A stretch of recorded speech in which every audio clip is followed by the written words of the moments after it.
Well, that's going to be up to them. It takes two to tango. I always say it. And they should meet, I think, before I have a meeting and probably close the deal. But I think it's appropriate they meet. They do not exactly get along well, as you can understand.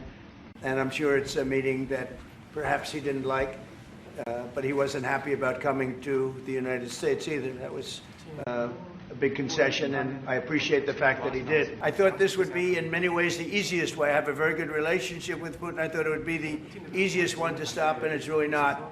It's very complex.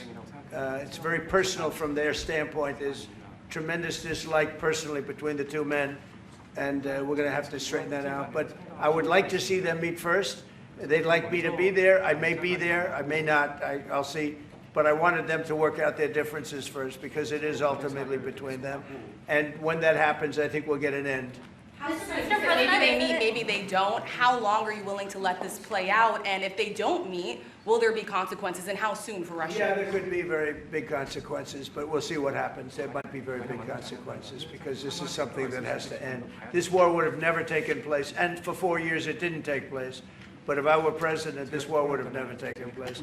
There has not been a war like this since the Second World War. This is the biggest thing that's happened in terms of warfare, wars. It's a whole new form of fighting. It's a drone fighting. It's a drone war. No, a drone war never existed before. And we're actually studying it from the standpoint of Pete Hegseth and everybody. We're studying it and studying it very carefully. This is a whole new form of war, but it's a violent war. And there has been nothing like this since the Second World War. So we'll see what happens over the next week or two. And at that point, I'll step in very strongly. And if I have to be there, I'll be there.